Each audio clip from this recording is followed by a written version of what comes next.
Motherfucking buy low time. This is disastrous here. Oh my god, I'm gonna cancel. Oh shit, hold up. There we go. Washington football team. Oh yeah. You need to listen to this album when it comes out. This is gonna be gas, bro. The feature list is insane. It's freaking wild. Actually here, these aren't good. This kind of aesthetic. Okay. Buy lows. What are we looking at here?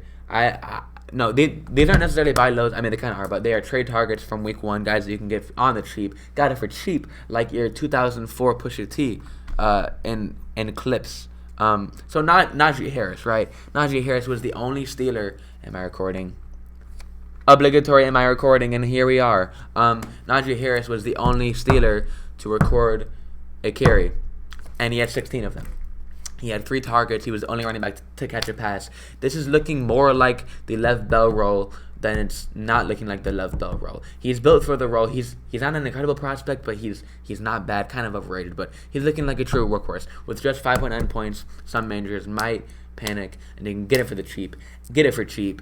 Najee Harris. Jonathan Taylor though, even better. Okay, so he has 6 catches in this game.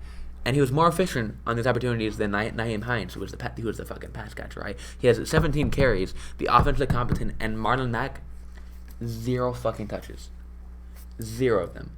JT, absolute beast. Getting pass catching work, very encouraging.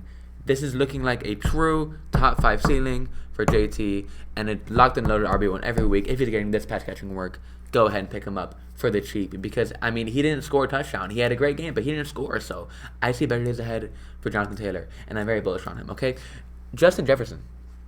Okay, Thielen goes off for the 2 scores and 30 points on 10 targets, and Jefferson has 9 targets, right? So good game, right? But no, he has just 12 points. He is the one that in the future will indeed be breaking efficiency, but he didn't this week. He was just shy. He was stopped just shy of the end zone one time, and I mean, if he gets in there, we're looking at an 18-point game versus 12. It looks a lot better. He has Arizona and Seattle next 2 games. He's gonna go off. Go ahead and get him. He's a young ascending talent, and he had a bad game. That's a very good pickup. But on my list was Antonio Gibson, but now I am very worried. Do not trade for Antonio Gibson. In fact, no, never mind. Don't trade with him. Calvin Ridley and Kyle Pitts. Okay, Ridley's a stud. I don't know what to say. I mean, it was just a really wonky game for Atlanta. I'm not opposed to going and trading for Calvin Ridley, but the guy who won really here is Kyle Pitts. Okay, he ran a route from the slot or out wide 80% of the time. This guy is essentially a receiver with a tight end label, which has been said all along, but like now that it's being confirmed, I want him a lot. And he only has 4 catches for 31 yards on 8 targets.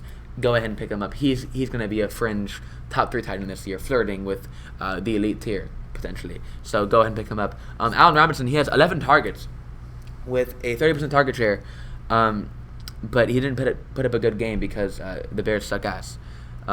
After a sub 10 point outing, I would go ahead and trade for him especially after Justin Fields looks nice. The Bears look awful, they always do. So the owner might have a bad taste in their mouth. So go ahead and trade for him. He's gonna be a stud. Julio is gonna be fine.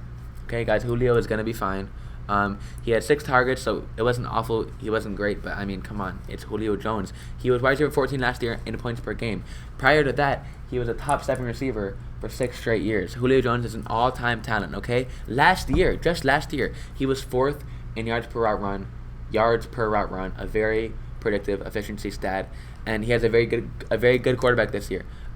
If there's a Julio Jones owner panicking, which there's a lot of them, okay, go ahead and pick him up.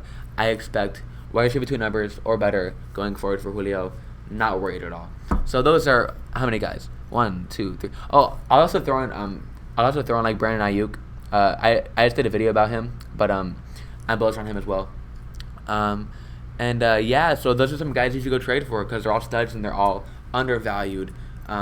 Make sure to get your prostate checked if you're a male, because it's a very it's the biggest leading cause of death, and I don't want you guys dying out here. So make sure you get the thumb in your ass, thumbs up.